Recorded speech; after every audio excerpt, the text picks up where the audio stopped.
It's the Souza Show. Sports, Nobody tells our stories better than our clients. The difference is stark. I was rear-ended at a stop.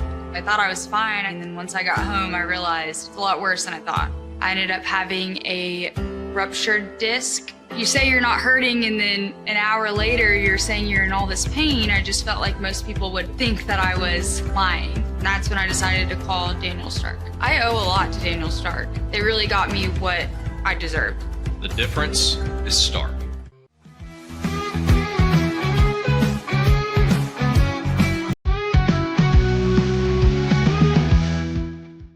We definitely love our relationship and love Extraco. It's been an amazing experience.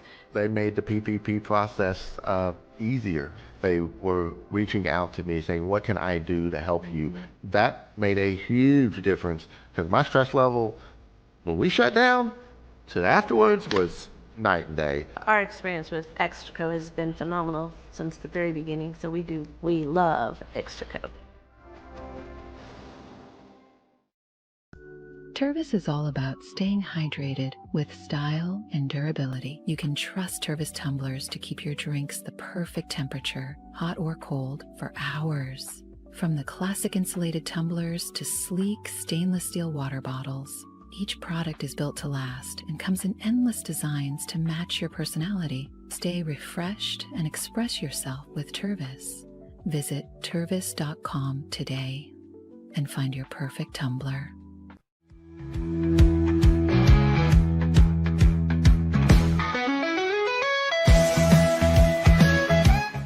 Since our founding, we've been revolutionizing hair removal with cutting-edge technology and a commitment to empowerment. The Ulike Air 3, launched in 2023, ushers in a new era of sapphire ice cooling technology, offering nearly painless hair reduction in just 3 weeks. Experience the future of hair removal today at ulike.com, because at Ulike, beauty is about looking and feeling good. That's ULIKE.com, Ulike. With EaseUS, make studio-quality voiceovers for your videos online in over 149 languages and dialects, featuring 468 natural AI voices. Customize the volume, mood, and pauses to perfectly match your content. Plus, capture high-quality videos with no watermark. Record your screen, webcam, and voice, and save them instantly to your computer. Never been easier to create professional-grade videos and voiceovers. Try it today at EaseUS.com. That's EASEUS.com.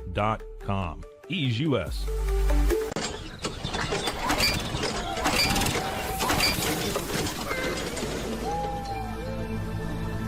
Just use Ampace.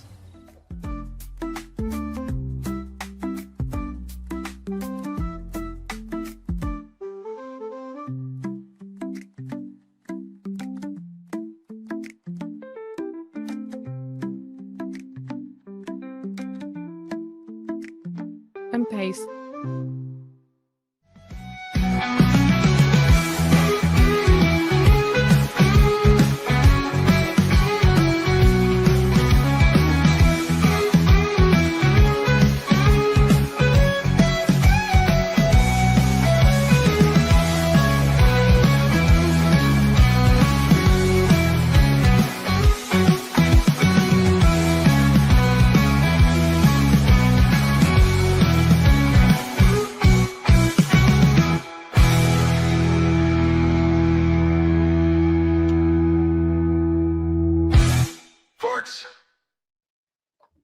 All right, it is the Souza Show.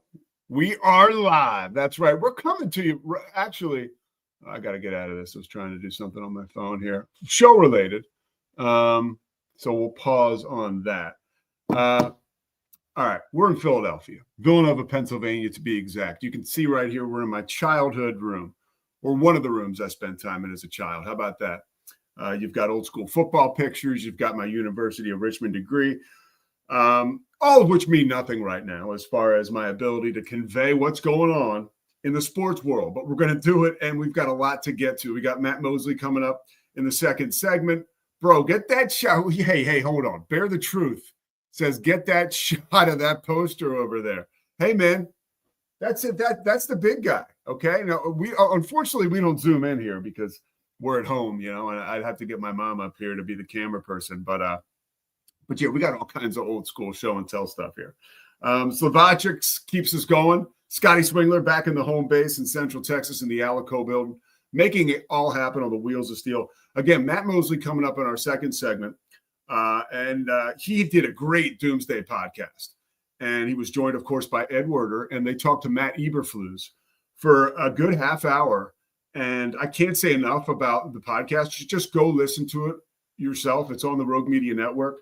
And stay tuned because I'm going to talk to Matt about Matt Eberflus and about the Cowboys coming out of these mini camps. I mean, Eberflus said it a couple times when they talked, and this is just a number that jumped out at me. 40 days, dude. Like in 40 days, they will be back at the Star, like gearing up for training camp. Like, how cool is that? We're there. I mean, we're 40 days away from being there, and I love training camp too because that's the point when we just get nonstop football 24/7. Right now, we are coming to you live thanks to the Rogue Media Network. And, of course, can't forget Crawford Austin Properties, our good friends there, Socorro Family Ford, Daniel Stark Injury Lawyers, Extraco Banks, everybody on board that makes this possible. I want to start with, and by the way, last block, we're going to talk to Kevin, our Pacers guy. And he's going to get us the whole lowdown on tonight's Game 5, where the Pacers are a 9.5-point underdog, and they're going to be looking for SGA. The Thunder is, because that game on Friday was one that, you know, if Indiana loses this series, I'll point to that game and say that was the one. That was the one they should have won, and they let it get away. Or you could say that SGA just took it from them, right? Because he played so well down the stretch when they needed him to. So we're going to talk more about that in segment 3. But this game on the road for the Pacers, series tied at 2-2, is a huge one. And interested to see what our boy Kevin has to say. I'm going to stay in Indianapolis. And this is such a crazy topic to me that there's really no place else for me to start, if I'm being honest with you guys about what interests me. The Caitlin Clark situation, I'm just going to go numbers for you, okay? Because we can play a numbers game with this. Off the top, you know, this is my TV news background. They used to say in TV news, they would come in, we would have these horrible, boring seminars, and they would say, new, now, next. That's how you want to give your newscast. Keep it going. Give them the fresh stuff first. So here's the fresh stuff for Caitlin Clark. Her first game back against the Liberty, where she scored 25 points in the first half, had LeBron James tweeting about her and also sending her direct messages, apparently. They beat the Liberty, who was previously undefeated, 9-0. The game Saturday afternoon on ABC, and 21 million people watched the game. Now, according to Nielsen, that is the most watched WNBA game ever. Now, this all comes on the heels of ratings being down, viewership being down 55%. I want to get this exactly right. I have this all written down here. Lucky for you guys. So this story broke last week, but I want to weave it all in as we talk about this topic. Nationally televised WNBA viewership is down 55% since Caitlin Clark's injury. Again, this was last week. Fever national TV games down 53% during Clark's injury. They averaged 1.8 million before the injury. After the injury, 845,000. Clark, the second-year star, has played in just 4 games this season. She missed the Fever's last 5. Okay, so she comes back and scores 32 points, has 9 assists and 8 rebounds, hit 7 threes. That ties her career high.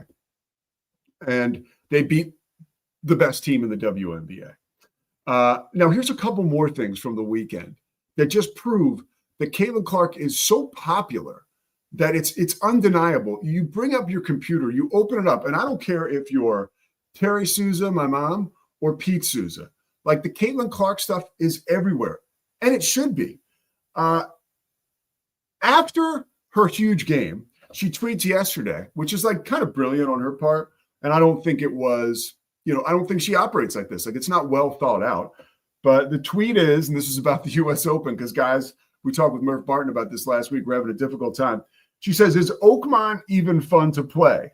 I'd shoot 130 easy. And people loved it. People love the fact that she not only is being self-deprecating, but she's watching golf, right? Like the rest of us. Then something even more interesting happened. And this was like where we get a little like into the weeds with this stuff. Her boyfriend, Connor McCaffrey, who needs to just hang on to that because he's got the bag right now. And she seems like a wonderful woman. But Connor McCaffrey is Fran McCaffrey's son. Fran McCaffrey, former coach of Iowa, now is the head coach at Penn, the basketball team. Obviously, he met her, McCaffrey did, the younger McCaffrey, when they were both at Iowa. So he tweeted, I don't know, this is the morning of her big game, her big comeback game. He said, I don't know why people still yell, go Hawks when they see me. Like, no, go Dogs, go Quakers, go Fever. He's coaching right now. I forget where he is now, but with school, I don't know. Is it Gonzaga? Anyways, he's coaching now for a team, a college team. And then his dad took over Penn, right? Go Quakers, and then go Fever. He's like a little, that's like some sour grapes, right? He's pissed because Iowa fired his dad. She's like, hey, no more. But that tweet, even because he's like kind of connected to Caitlin Clark, well, he is connected to her, that goes viral, okay? He's with Butler right now. That's right, he's with Butler. And then, like I mentioned, during the game, LeBron tweets out, CC effect in full force. Welcome back, you were missed. And this is one game back. So I say all this to reiterate, and I think it's something that is a very real thing right now. And you can send me a tweet, send me a note, post here. Caitlin Clark is the most popular athlete on the planet right now. And I'm not saying she's the best because there's better players in the WNBA.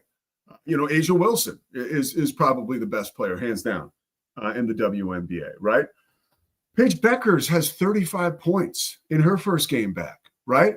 Paige Beckers, nobody's talking about that. Nobody cares. The NBA Finals, like ESPN has the broadcast rights, okay?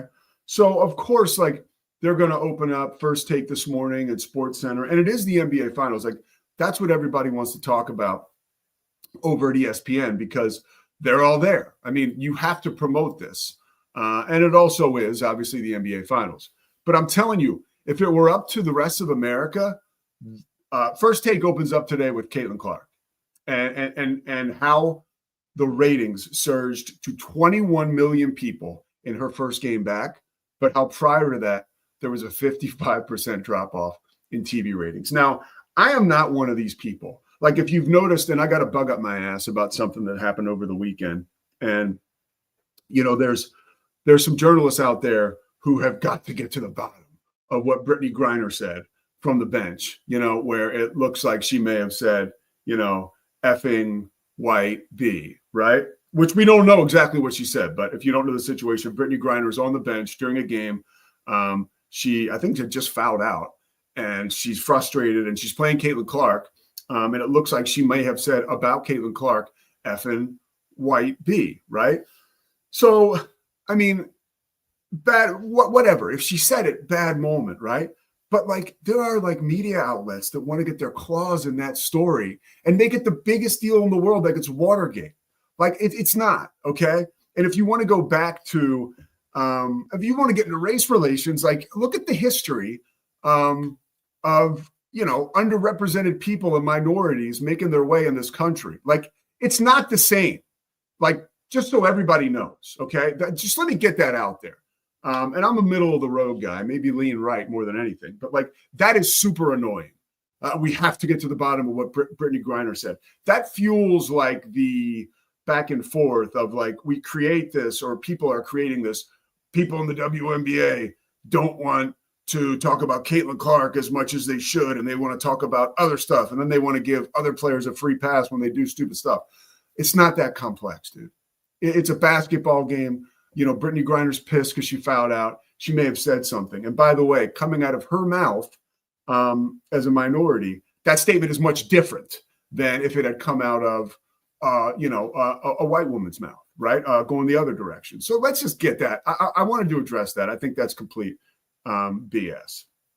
But back to the point that I made off the top about Caitlin Clark. She is the most compelling, and she is the most popular athlete on the face of the planet right now. I am going to give Scotty Swingler a chance, sitting back in our studio right now. I see him, Scotty, I'm over here. I'm back at home. I set up this beautiful studio. I have this opening rant, and it's nice because I can still see your ass shaking your head while I'm talking about this. So I just want to give you a chance because of how bright you are and how much I respect your intellect. Give me an athlete that is more popular on the face of the earth right now, an active athlete, than Caitlin Clark. Well, if you want the honest truth, Pete, it's probably Lionel Messi, or Yamal, the new kid that's balling out in soccer right now. But Can you turn your volume up a little? Can you turn your volume up a little bit? Not much, but we'll work. Okay, you're still good. I can still hear you.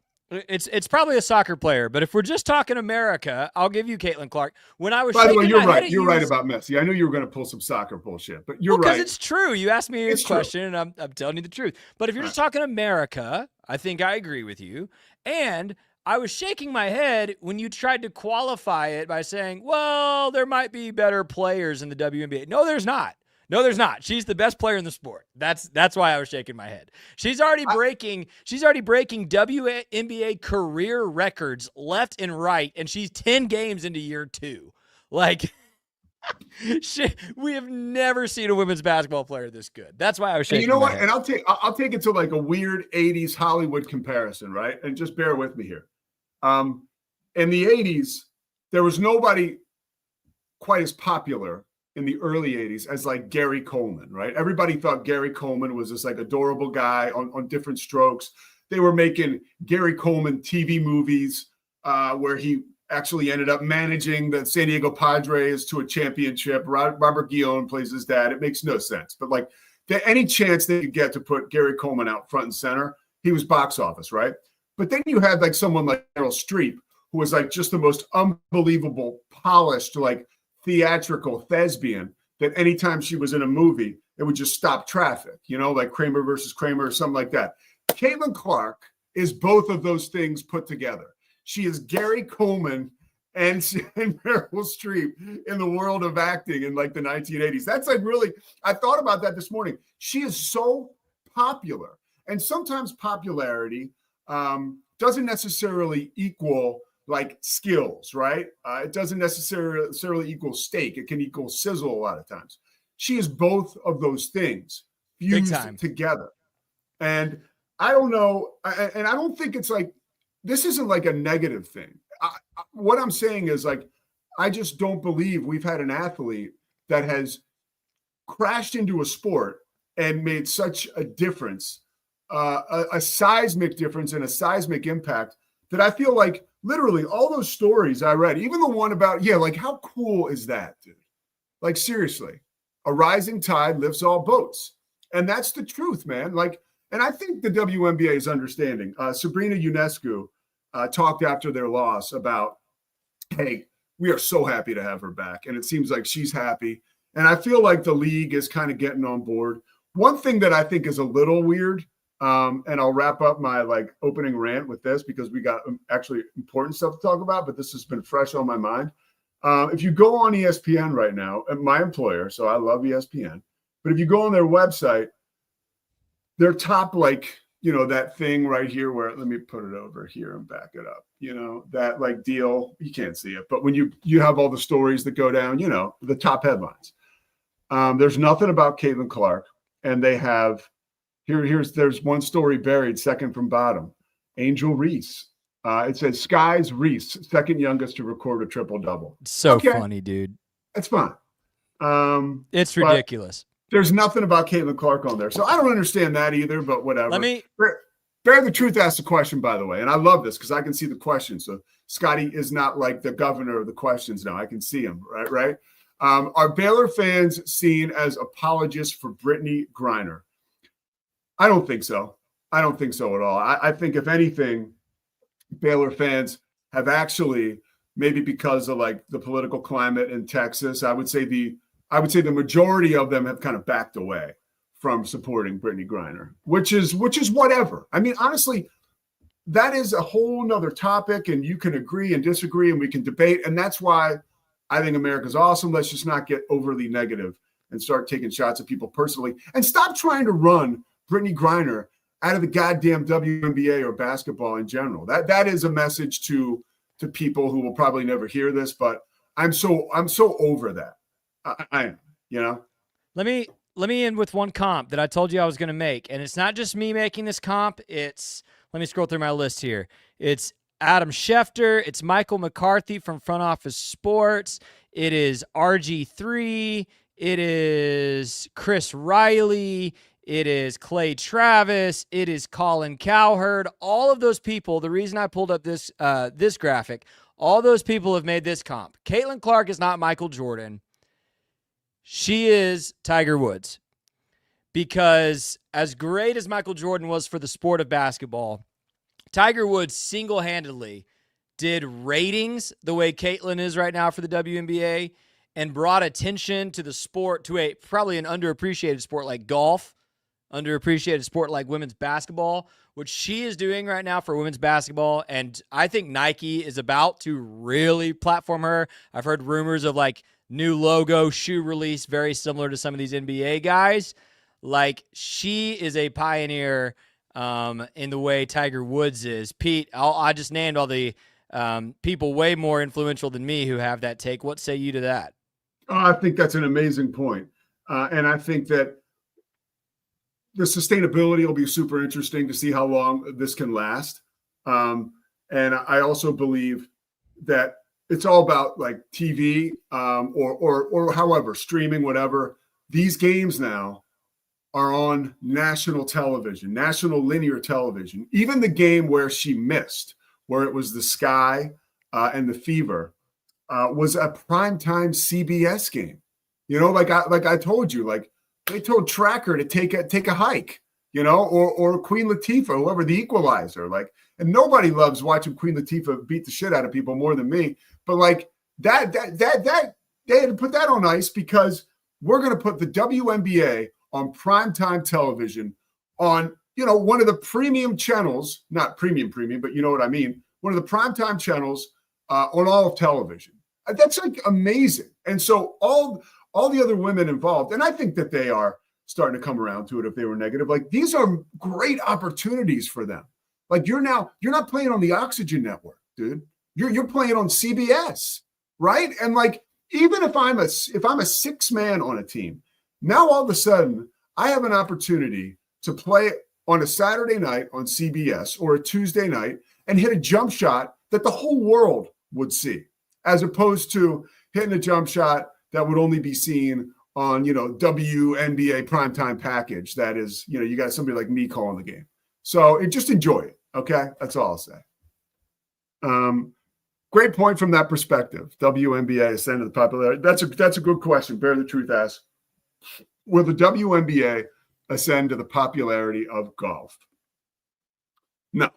I think the Tiger thing was so, I don't want to be a prisoner of the moment. The Tiger thing was just unbelievable. It was a revolution. And it still goes on. Like, I live in Philly, right up the road. Tiger and a couple guys with deep pockets are building a golf course in downtown Philly that's going to be beautiful, right? And it's going to be accessible to folks maybe with like lower means, but they're still going to work to play like major tournaments there. So that's a cool little project that's underway. I got a little beat on that. But all right, we're going to come back. We're going to talk Cowboys with Matt Mosley. Let's get an expert in here because you haven't had enough of me. But I am an expert on this Caitlin Clark thing. And I'm telling you, she is the most popular athlete, maybe person, in all of America. Nice job by Scotty. Shooting me down there talking about one of his soccer buddies. You can't deny that. All right, the Pete Souza Show presented by Savatics. We're coming back with Matt Mosley talking Cowboys minicamp. I'm curious to see what Matt took from his doomsday interview with Matt Eberflus. And also, I got an idea for him and Ed Werder going forward. I'll share that with all of you and him on the Pete Souza Show when we come back.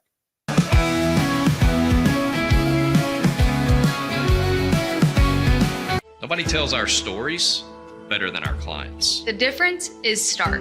I was rear-ended at a stop. I thought I was fine, and then once I got home, I realized it's a lot worse than I thought. I ended up having a ruptured disc. You say you're not hurting, and then an hour later, you're saying you're in all this pain. I just felt like most people would think that I was lying. That's when I decided to call Daniel Stark. I owe a lot to Daniel Stark. They really got me what I deserved. The difference is stark. We definitely love our relationship and love Extraco. It's been an amazing experience. They made the PPP process easier. They were reaching out to me saying, what can I do to help you? That made a huge difference because my stress level, when we shut down to afterwards, was night and day. Our experience with Extraco has been phenomenal since the very beginning. So we love Extraco. I don't know, if Babbel wasn't here, I don't know what people would be doing, like making PowerPoints or something. Babbel allows you to make it real and for it to actually work. So I feel like Babbel bridges that gap and being able to give people the opportunity to make their ideas come to life really quickly too. I love that I can sit down and build something the way that I think it should be built and have the control over it. Babbel turns ideas into fully scalable apps. Try Babbel today.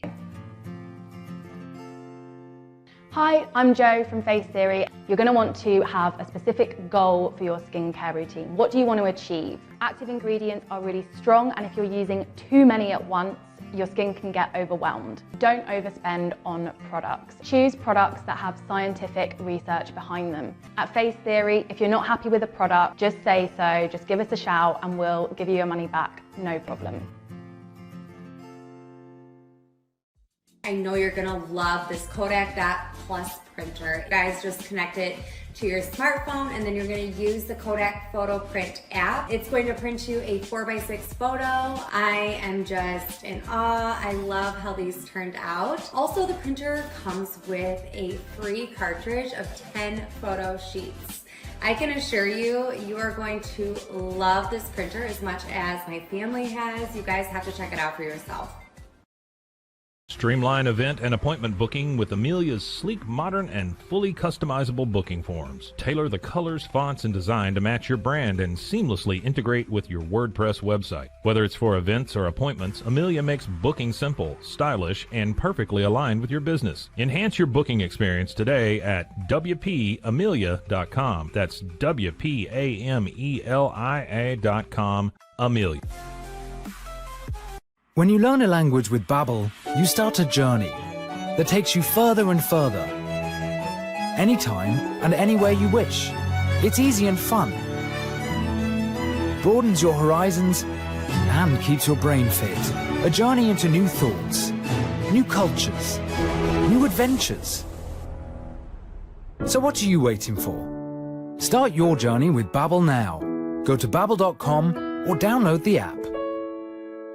BadCreditLoans.com is a pioneering service provider that has carved a reputation in the financial industry for its dedication to helping individuals with bad credit secure loans. By making timely repayments, borrowers can gradually repair their credit history, thereby increasing their chances of securing better loan terms in the future. BadCreditLoans.com serves as a beacon of hope for those with bad credit. Simple, fast, and reliable loan application process. And its commitment to responsible borrowing makes it a trusted partner in the journey towards financial stability.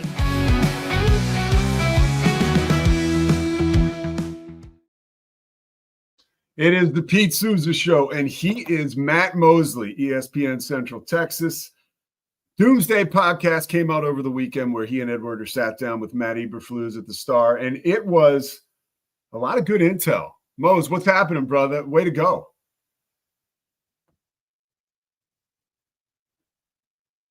Scotty, I can't hear him.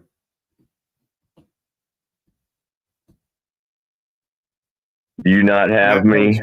There he is. There you are. We couldn't hear you first. Now I hear you. You there? Yeah. You got me okay? I got you great, Mose. Oh, good.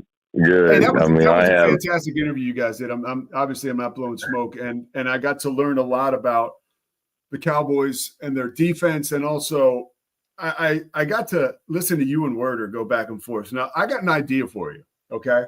And yeah, people are talking about what's going to happen when PTI goes away. Now, I'm not saying we would do a full-on like hard launch with you and Werder doing PTI, but there is some you guys got some Wilbon and Kornheiser vibes that I think we could roll with. I'm serious. I appreciate it. I think you should let's not promote. Werder's had a great he's been paid a lot of money. Let's promote ourselves, Pete, for these kinds of things. And I think since you have the year of one Brett Yormark in the Big 12, you should let him hear from you. Say, hey, Mosley and I and Swingler kind of have a PTI type show in our minds, and you guys need to roll that out. And we could do some pretty exciting things. So, but I appreciate you saying that. I'm hot right now with the Big 12, so you're talking to the right guy. But good. So, look, I want to go back to that conversation you guys had and the mini camps and your experience there, particularly, obviously, this most recent one.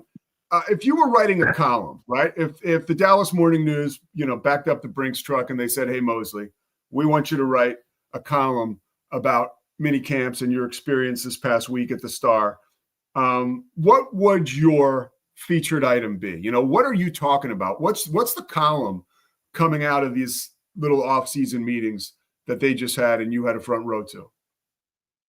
Well, I hope you know that was me sneaking in that. He did not want to talk about the Bears or Caleb Williams, but the news hound in me, I hated not somehow bringing it up. So Ed's known Eberflus for a long time, and he kind of was able to, before we started, go, could I bring it up in this context? And the guy's like, I prefer you not, but I do have an answer.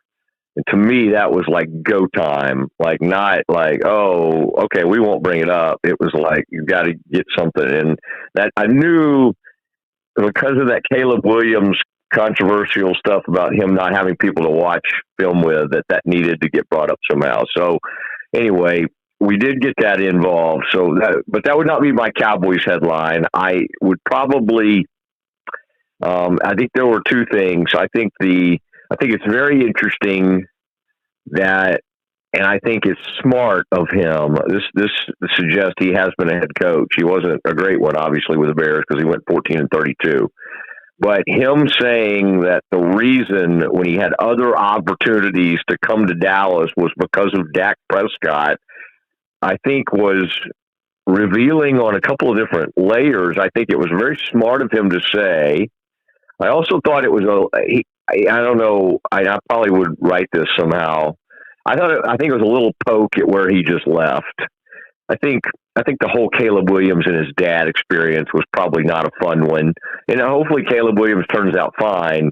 But I got to think, the Eberflus didn't tell us this, but I got to feel like, especially all that stuff that came out, he's got to have some pretty rough feelings toward Caleb Williams. So I think that was a rebuke of Williams, praise of this quarterback. So I think that's a good place to start. And I think secondly, I thought that he was more revealing. We did a similar type thing with last year's defensive coordinator, Mike Zimmer, at this time, and had a one-on-one with him. And I think Eberflus's, he was pretty candid about how he was going to use Micah. And I think what's interesting is this is a man who's known for that Tampa 2. He's got the Tampa, those great Buccaneers defenses. So you think of Monty Kiffin, Rod Marinelli, that whole gang. He comes from those people, okay? Let's stop the run. Let's take the ball away. That's and to be somewhat static, like he's not one for just a lot of exotic looks and moving people all around. He likes to kind of line up and really get good at what they do. And I thought that was interesting because he was basically right away, he said, we've got to continue moving him around. So I think that was a kind of alluding to who he's been in the past and what he knows he needs to do with Micah.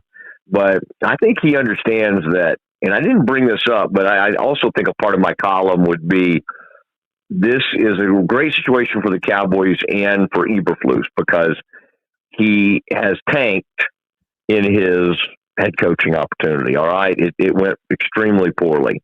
But if we think about it, Dan Quinn was an absolute league-wide joke for what happened against the Patriots in the Super Bowl, and then his time fizzled out from there with the Falcons. He rehabbed his image and his career, and then now he's gone on. Now he's looked at as like one of maybe the better head coaches in the league with Washington. So, man, I think there's a lot to this, and I think Eberflus has some great opportunities here. I think the greatest thing, Pete, Scotty, is that this guy is known as the linebacker whisperer. And all these pass rushers / linebackers, the off-the-ball linebackers and the guys that were pass edge, kind of edge-type guys, all of them had their greatest years under Eberflus. So I think that bodes well for a team that has really kind of tried to load up at linebacker, has some very interesting linebackers, including some guys that will be coming back from injury. And so I think that's something to build around, like great pass rush combined with some really good runaround linebackers. And I think that's what Eberflus delivers. I want to dig in a little bit on the statement you made about because that grabbed me too when he talked about the Jones family and Dak Prescott being two of the reasons. Yeah, that's the two things that everybody wants to complain about, are the reasons he says, the main reasons at least, that he came to the Cowboys. Was that PR on his point, or is that real? Both. Okay. Like he's obviously polished enough to know that those are great things to say.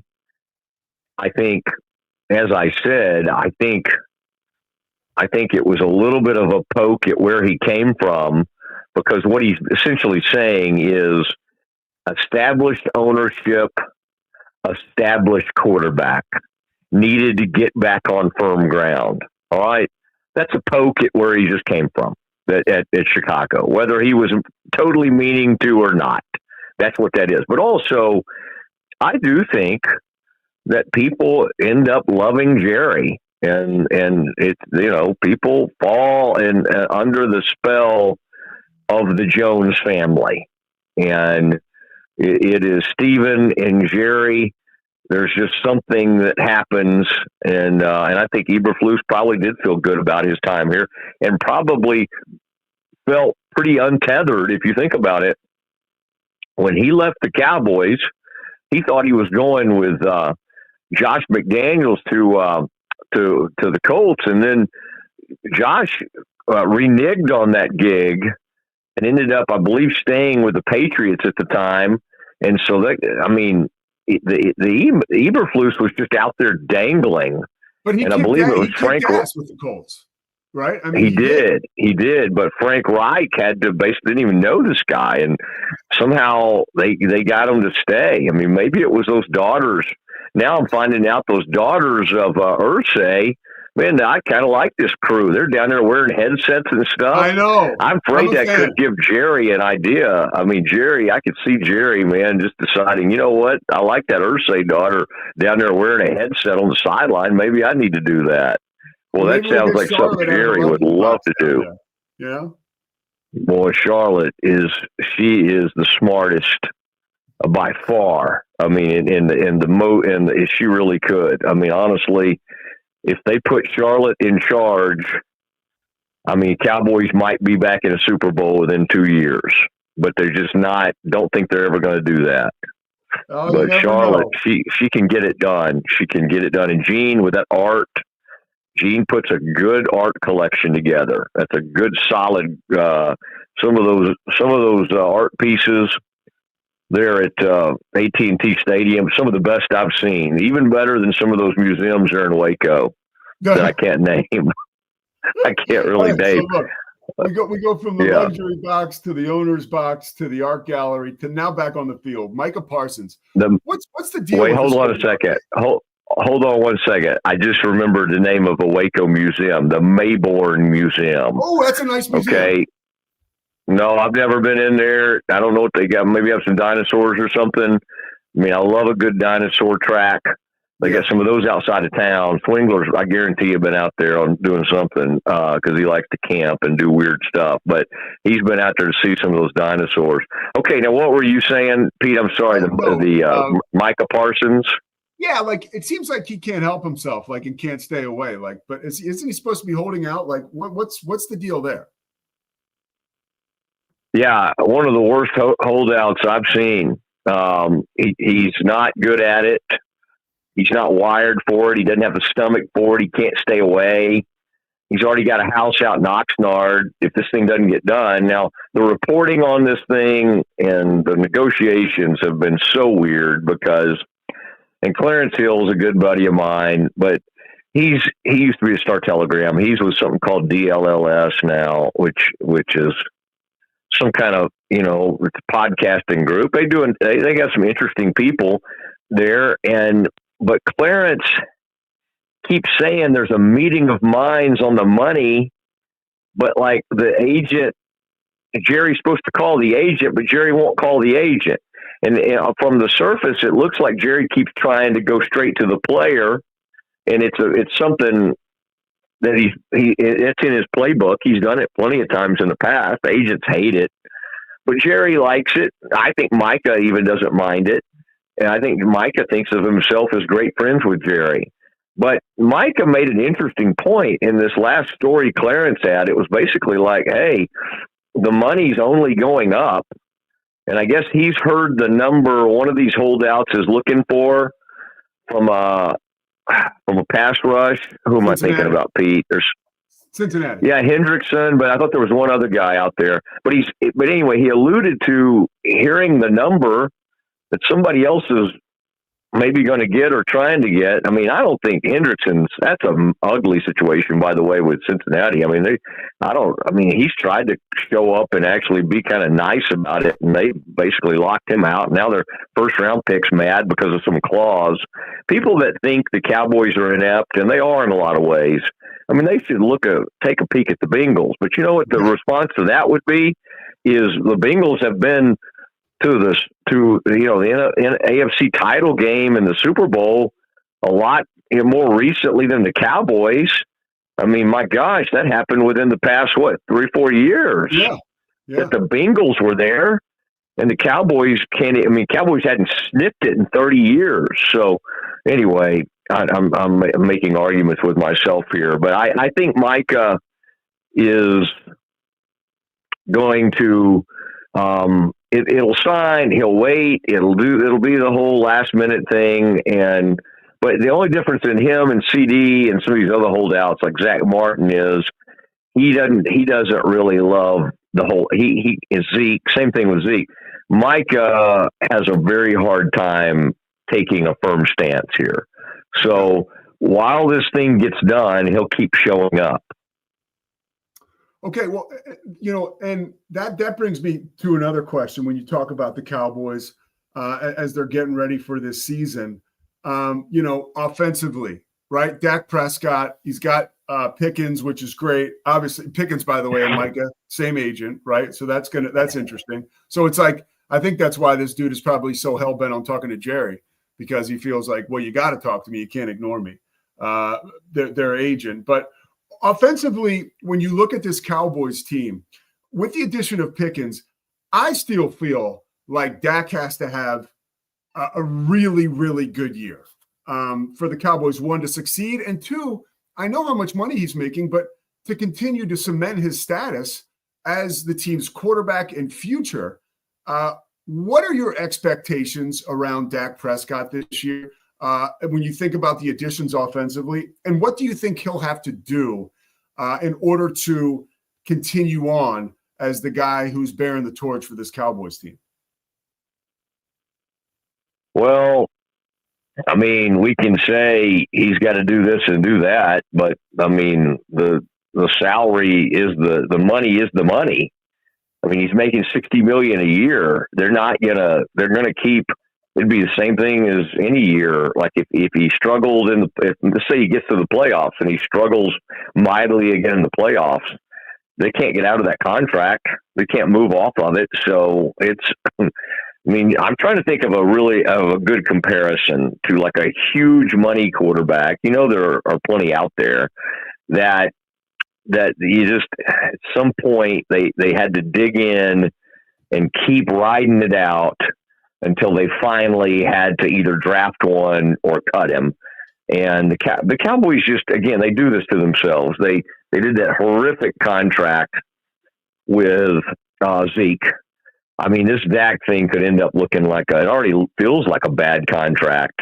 And they're barely into it. So I mean, he's got tons of expectations. He had it when he was making whatever, $40 million. It's even more now with $60 million. I do think, you know, they've eliminated some of the excuses.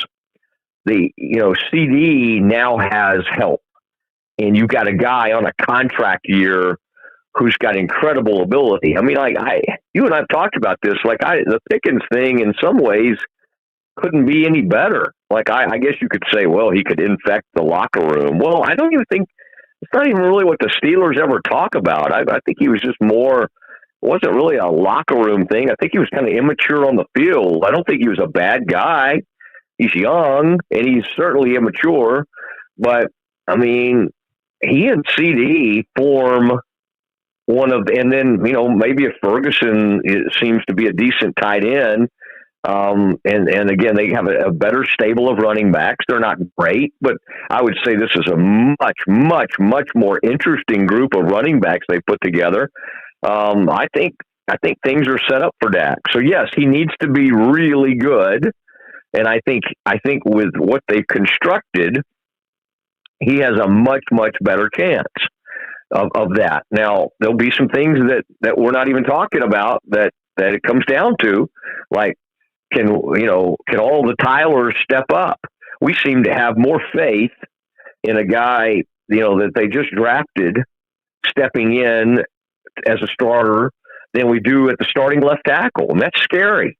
Yes. That's scary when you start a season with Tyler Guyton and you're just like, well, we think he's he had some conversations with Tyron Smith and we think he's going to bounce back, and we see some good things from him. I mean, goodness gracious, maybe he'll be better, but that's a scary thing to start with when you basically.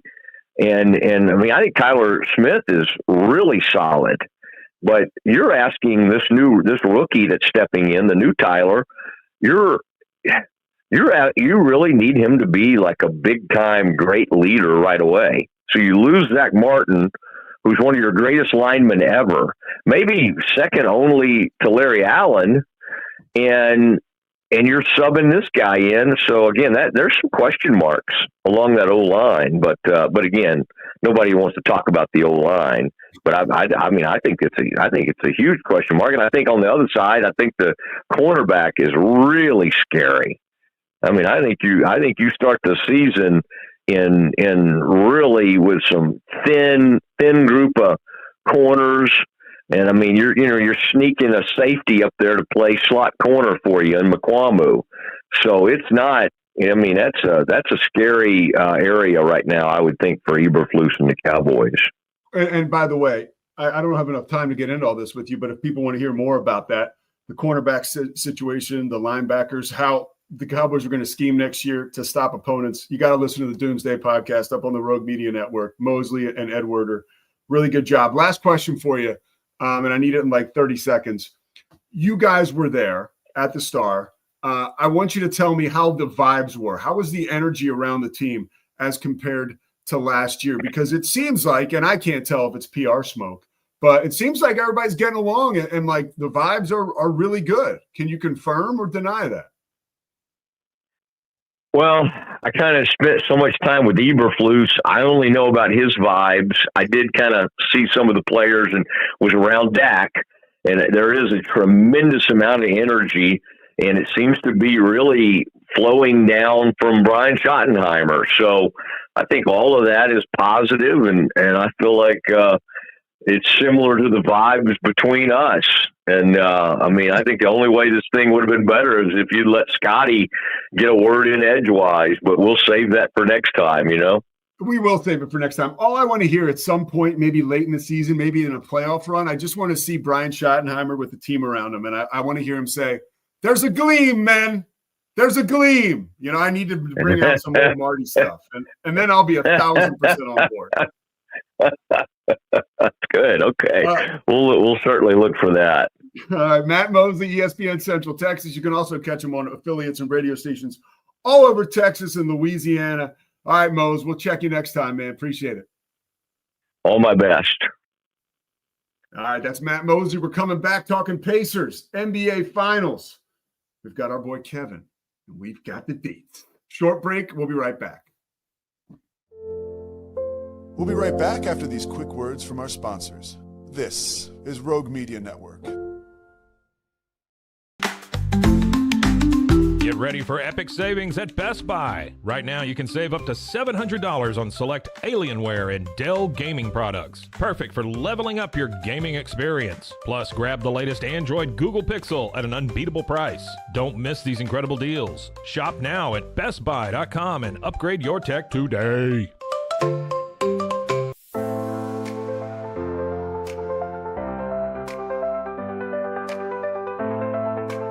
Get paid faster with Bill, the easiest way to send, receive, and manage your payments. No more delays, no more hassle. Whether you're a freelancer or a business, Bill makes payments seamless and secure, simple, fast, and reliable. Sign up today at Bill.com.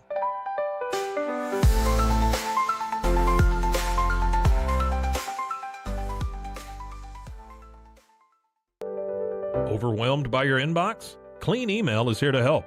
Organize, clean, and manage your emails with powerful automation tools. Say goodbye to spam and clutter and enjoy a stress-free inbox. Try Clean Email today at cleanemail.com. That's CLEAN email.com.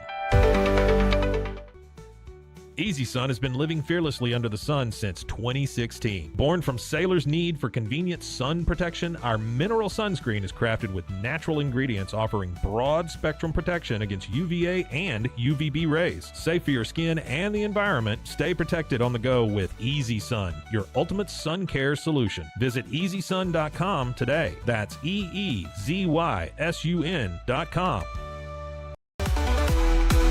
Stay connected no matter where you are with ESIMX. Say goodbye to expensive roaming charges and physical SIM cards.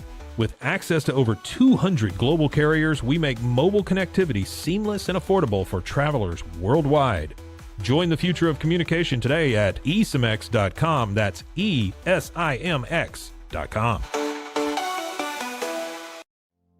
And now, back to our show.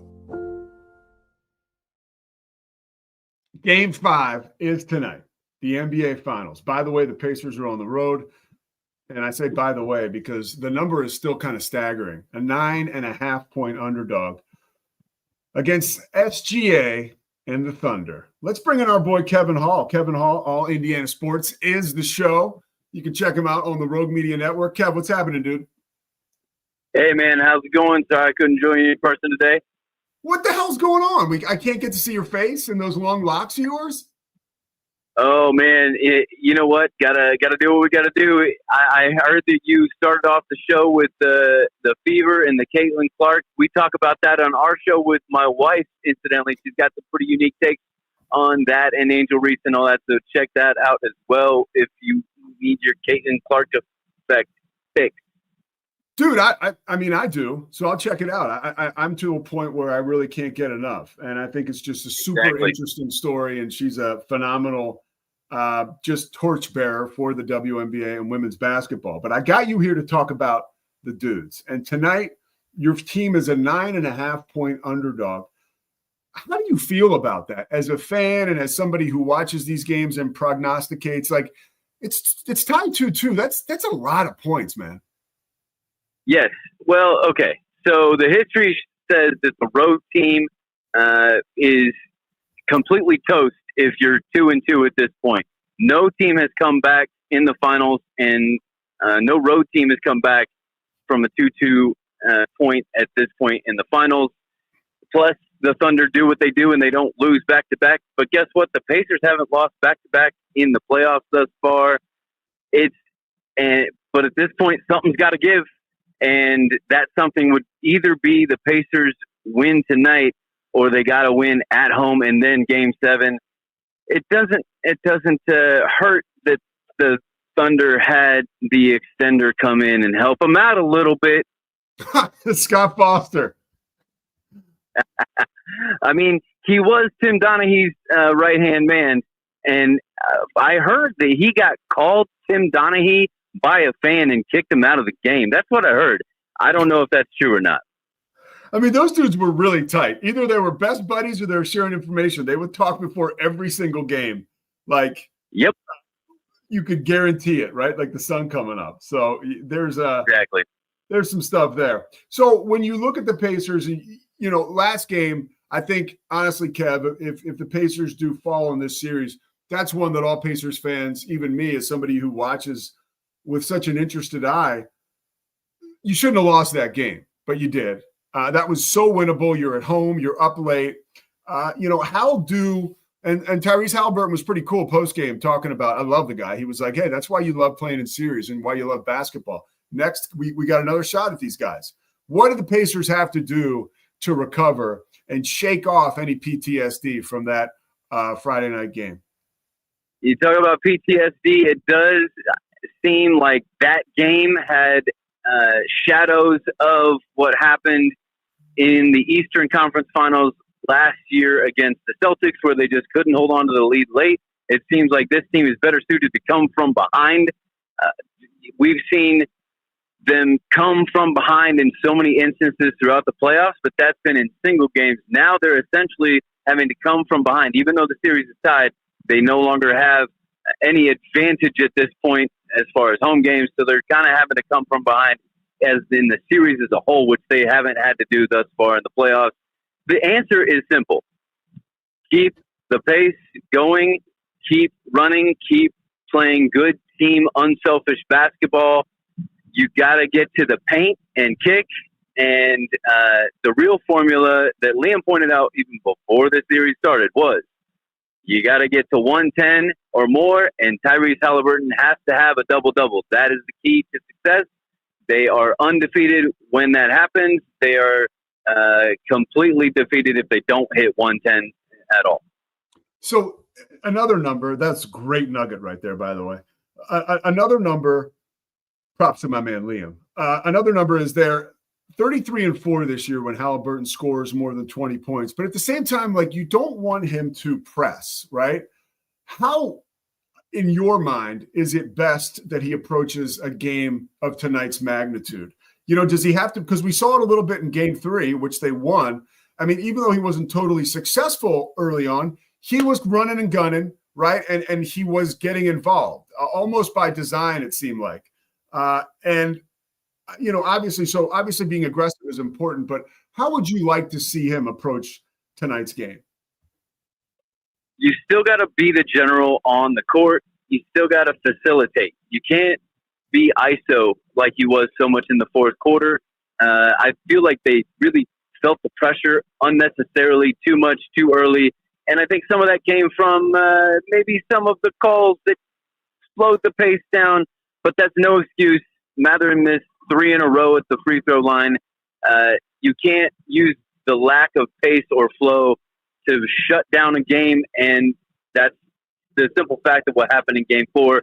So you got to continue to play your game. Don't let the Thunder come in and enforce anything on you. You have to still play your game at all costs. Win or lose, you want to go off the court saying, well, we did our best and played the best game that we could collectively as a team. And it's Tyrese's team to run. He meets with Rick Carlisle on a regular basis. In my opinion, one of the greatest X's and O's coach. Actually, that's Popovich's quote to Rick Carlisle. And so it's Tyrese's job to run it on the floor. So he's got to run it. All right, I got another one for you, and you kind of touched on it, but I was planning on asking you this next. All things being equal and us being transparent, before last game, I took the Pacers were still an underdog in the series. So I was like, you know what? Let me put some couple shekels on the Pacers to win the series. I still feel, I still feel pretty good about it. And one of the reasons I do is because of Rick Carlisle. Like in a series like this, where we have 3 games left, and everybody gets a little tense, a little tight. That's a dude, and this is not a knock on Mark Dagnall. This is a dude that just is terribly underrated, I think, as one of the great coaches in the NBA. How does Rick Carlisle put his thumbprints on these final 3 games, or maybe 2, right, if the Pacers get hot? But how does he have an impact, right, like as a coach, a dramatic one that will allow his team to win? How does he show just how good he is? Because they need him like almost like a 6th guy on the floor, Right. I think Rick Carlisle is the type of guy that he plays chess while everybody else is playing checkers. And if you're playing chess, he's playing Chinese checkers. Whatever the one up, he is trying to out-gamesmanship you. And that starts with game 1, and it continues all the way through. So I expect to see some subtle changes with lineup and rotations as these games go on, because I wouldn't put it past Rick to be setting Mark Dagnall up in some way, shape, or form. I think that Rick Carlisle fully expected him to go 2 bigs in game 4, and he's going to do something off of that because he was setting Mark up. That's just how Rick Carlisle coaches. He plays the long game, and he plays chess while you're playing checkers. Yeah, like if I'm you guys, and I feel like I am one of you guys because I mentioned, I'm all in now on the Pacers. That is one kind of wild card deal that I feel very good about. Something I feel, maybe isn't talked about enough with all the pomp and circumstance with the SGA and the Halliburton. The last question for you, what are you most fearful for tonight from the Thunder? And of course, SGA picking up where he left off last game would spell serious trouble for the Pacers. But outside of that, what's your biggest fear tonight that the Thunder would come out and do and really put handcuffs on you guys? I think the biggest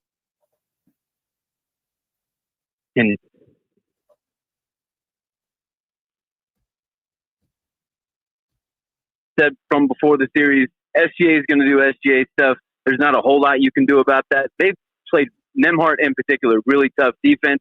They've done a really good job of pressuring him on the outside, and then when he gets to the lane, they'll back off because they know he wants the call.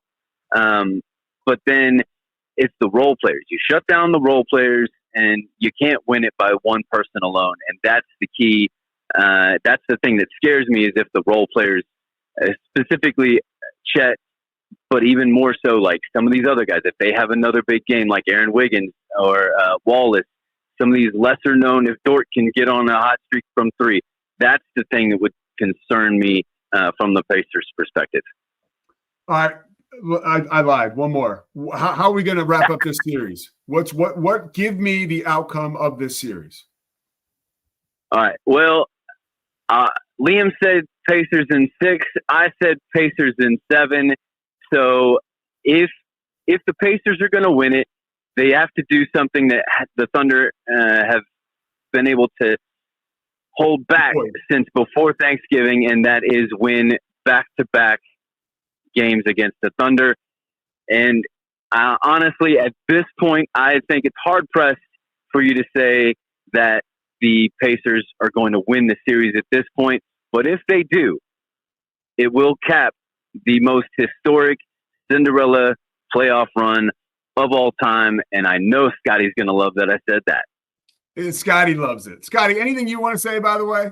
I mean, okay, Scotty's good. We got to go. We're up against time. Kevin Hall. I can't thank you enough, dude. I mean, the podcast, the show is all Indiana sports, and they are all in. Okay? So you're the man. I love, by the way, your name's Kevin Hall because it reminds me of the old wrestling days, like Kevin Nash and Scott Hall. You're kind of combining the two of them, which I appreciate. And I appreciate you, and I appreciate Liam. And we'll say go Pacers for tonight. All right, brother? All right. Sounds good. Thanks, Pete. All right. That's Kevin Hall. Man, that was good stuff. I feel like he's coming right off the bench with the Pacers and getting us caught up. But that'll do it for our show. We'll get you caught up tomorrow. We'll still be in Philly. And Scotty will still be just holding it down back in Central Texas. By the way, do me a favor. If you're watching on Twitter right now, there's supposedly 10,000 of you, which I'd like to believe is true. Like and subscribe. I'm telling you, if you watch these videos, you will see that this is. Somebody asked me, what is your show if you had to describe it? I think, as dumb as I am, I think it's a smart show, if that makes any sense. We kind of like go behind the curtain. And I don't think I'm dumb, but there's a lot of stuff I'm not good at. But this is something I actually am good at, and I can take you behind the curtain because of all the experience I have, what I do now, and surrounded by guys like Scotty. So like and subscribe. And we're up to 32,000, I think, subscribers. Remember, we're not even a year old. So this is happening. So get on board. My brother was asking me, he's watching the Alex Cooper documentary, and he's super annoying. He likes to talk about, he calls it my show a podcast all the time, and he knows that I respond, it's a show, dude. And he's like, okay. And then he says, Alex Cooper, everybody, all her, they're the daddy gang. That's a Call Her Daddy podcast. And so now he's messing with me yesterday. Who's your gang? Are you guys the Wolf Pack? Are you Pete's Pack?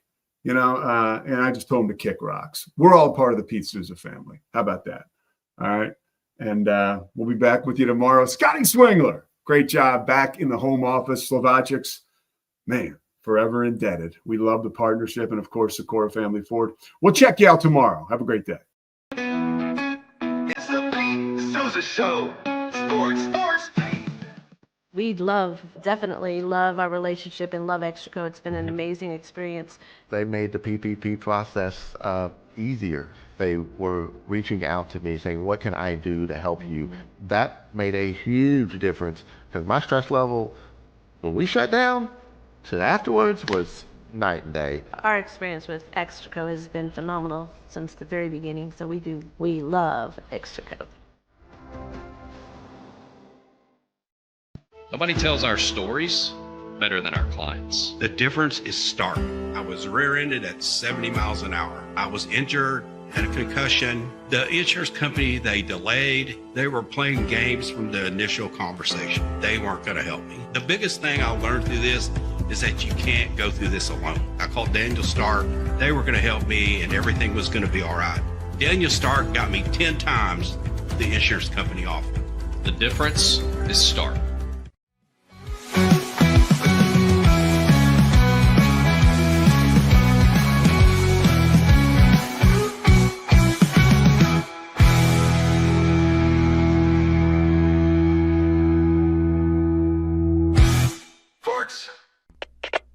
We